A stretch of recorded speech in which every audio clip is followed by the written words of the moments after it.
Good morning, আসসালামু আলাইকুম। আজি মই লৈ আহিছোঁ ভজা মাছৰ ৰেচিপি। চিম্পুল ঘৰুৱাভাৱে আমি কেনেকৈ মাছ ভাজোঁ সেইটোৱে আপোনালোকৰ লগত শ্বেয়াৰ কৰি আছোঁ।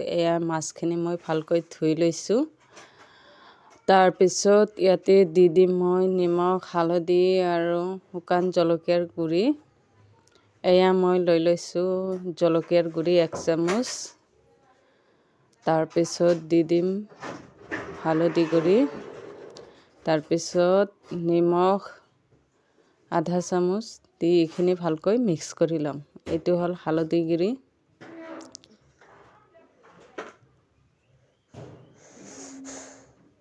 এইটো হ'ল নিমখ আধা চামুচ দি দিছোঁ। দি এইখিনি মাছ মই ভালকৈ মছলা গুড়ি মছলা গুড়ি দি দিছোঁ। তাৰপিছত এইখিনি ভালকৈ মিক্স কৰি লৈ মই টাৱাত মাছখিনি ভাজি ল'ম। মিঠাতেল অলপ দি দিছোঁ। দিয়াৰ পিছত এতিয়া ভালকৈ মিক্স কৰি ল'ম।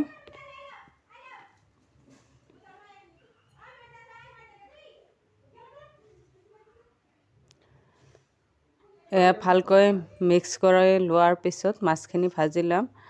মিক্স কৰি নল'লে কি হ'ব, হালধি গুড়িখিনি ইমান ভালকৈ মছলা গুড়ি মাছত নোসোমাব, টেষ্টি নহ'ব। এইটো যিমান ভালকৈ মিক্স কৰিব ইমান মাছটো টেষ্টি হ'ব। মই এতিয়া টাৱাখন গেছত গৰম কৰি ল'ম। গৰম কৰাৰ পিছত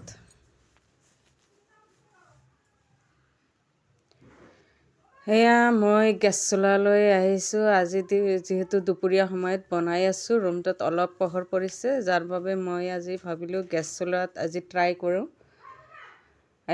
অলপ ভালকৈ পোহৰ আহিছে দুপৰীয়া সময়, যিহেতু আজি পূৰা ৰ'দ উঠিছে। তাৰ মাজতে মই ৰেচিপিটো বনাবলৈ ওলাইছোঁ গেছ চুলাত। গেছ চুলাত মই টাৱাটো বহাই দি তাৰপিছত গৰম হোৱাৰ পিছত মিঠাতেলটো ঢালি দিছোঁ। মিঠাতেলটো এতিয়া গোটেই টাৱাটোত যাতে বিয়পি পৰে মই সেনেকৈ লৰাই দিছোঁ। তাৰপিছত মই মাছখিনি দিম, নহ'লে তেল যদি এক ঠাইত জমা হৈ থাকে, শুকান ঠাইত মাছটো দিলে কি হ'ব, লাগি যাব আৰু মাছটো ভাঙি যাব। আৰু এনেকৈ দি দিলে মাছটো নাভাঙে আৰু ভাঙি নাযায় আৰু তেলটো চাৰিওফালে বিয়পি পৰি আছে, যাৰ কাৰণে মাছটো ভাল ক্ৰিস্পি হ'ব। তাৰপিছত মই মাছটো দি দিছোঁ। চাওক, তেলটো পূৰা গৰম হৈ আছে। এনেকুৱা অৱস্থাত আপোনাৰ মাছটো দিলে কি হ'ব, ধুনীয়া হ'ব, ভাল হ'ব। মাছটো ভজা পূৰা ক্ৰিস্পি হ'ব। মচমচীয়াকৈ মই মাছখিনি ভাজি ল'ম। যিহেতু আমাৰ কণমানি নেহামণি মাছটো ৰন্ধাতকৈ ইয়াৰ ভজা মাছটো লাগে। যেতিয়াই খাব বহিব তেতিয়া ভজা মাছ আৰু ভজা মাংস হ'লে তাৰ কোনো কথা নাই। যাৰ বাবে মই মাছখিনি ভাজি লৈছোঁ। আপোনাৰ কণমানিহঁতক এনেকুৱাকৈ ৰেচিপিটো বনাই দিব পাৰে। মই মাছটো ওলট পালট কৰি দি মাছখিনি মই ভাজি ল'বলৈ চেষ্টা কৰিছোঁ। আপোনালোকে অলপ সময় পিছে পিছে এইটো ওলটাই দিব, নহ'লে পুৰি যাব একফালে আৰু আনফালে কেঁচা থাকি যাব। সেইটো যাতে নহয়, সেইটো অলপ লক্ষ্য কৰিব। মই এনেকৈ ওলট পালট কৰি দিছোঁ আৰু অলপ সময়কৈ এক ভিতিত ভালকৈ হ'বলৈ দিছোঁ। তাৰপিছত মাছখিনি আৰু ওলটাই দিছোঁ নেক্সট সময়ত। এনেকৈ ওলটাই দিয়াৰ পিছত মোৰ মাছখিনি ধুনীয়াকৈ ভজা হৈ গৈছে। আপোনালোকে এইটো লক্ষ্য কৰিব, মাছটো যাতে ভাঙি নাযায় বা কি নহয়, সেইটোৰ বাবে অলপ সময় থৈ দিব। তাৰপিছত নেক্সট আৰু ওলটা পিঠিত ওলটাই দিব আৰু টাৱাটো ভালকৈ ধুই লৈ তেলটো গৰম হোৱাৰ পিছত মাছখিনি দিব। চাব, এটা মাছো আপোনাৰ ভাঙি নাযায়। দেখাতো ধুনীয়া লাগিব, এইটো খোৱাটো টেষ্টি হয়, ভাল লাগিব। এনেকৈ কণমানিহঁতক বনাই দিবচোন, আপোনালোকেও খাব পাৰে গৰম গৰম ভাতৰ লগত। দালি দি আৰু মাছ ভজা দি বহুত টেষ্টি হ'ব। বেলেগ চব্জিৰ লগতো এইটো দিব পাৰে।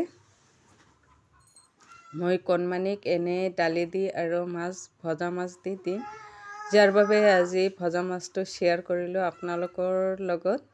কেনে লাগিলে লাইক কৰিব, কমেণ্ট কৰিব, ছাবস্ক্ৰাইব কৰি লগত থাকিব। এয়া মোৰ ভজা মাছটো হৈ গ'ল। এয়া চাওক ফাইনেল লুক। মাছ ভজাটো মোৰ কেনেকুৱা হৈ গৈছে। মই এতিয়া এটা এটাকৈ উঠাই ল'ম ভজা মাছখিনি। এয়া মই দেখুৱাই দিছোঁ আপোনালোকক। আকৌ ধুনীয়া হৈ ভজা হৈছে। এটা মাছো মোৰ ভাঙি যোৱা নাই আৰু বহুত ক্ৰিস্পি হৈছে মাছখিনি। আৰু নেক্সট বাকী যিখিনি মাছ আছে সেইখিনিও মই ভাজি ল'ম একেলগে। তাৰপিছত এইটো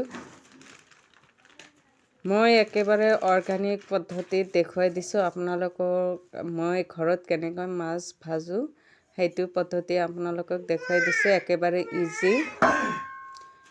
এইবিলাক অলপ লক্ষ্য কৰিলে আপোনাৰ মাছটো ভাঙি নাযাব আৰু বহুত ধুনীয়া হ'ব, কেঁচা থাকি নাযাব। তাৰপিছত আপোনালোকক নেক্সট ব্লগ এটাত লগ পাই আছোঁ নতুন এটা ৰেচিপিৰ সৈতে।